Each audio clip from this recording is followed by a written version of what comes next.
আপনারা যদি তাকে আইবুড়ো ভাত খাওয়াতে চান, এখানে মালা, মুকুট, তারপর ধূপ ধুনো সমস্ত কিছুর আয়োজন রয়েছে।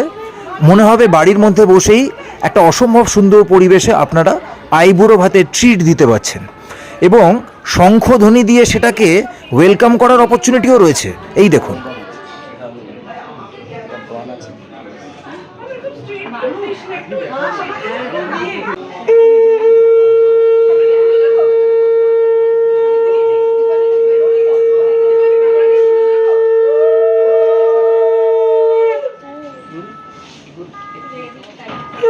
এ সত্যি এক ইউনিক অ্যান্ড ডিফারেন্ট এক্সপিরিয়েন্স। আমি কোনোদিন কোনো রেস্টুরেন্টে দেখিনি এরমভাবে আইবুড়ো ভাতের সেলিব্রেশন হতে। সুতরাং this is really out of the box, completely different thought. In fact এই যে পায়েসটা খাওয়ানো হচ্ছে, এই পায়েসটা হচ্ছে ডাব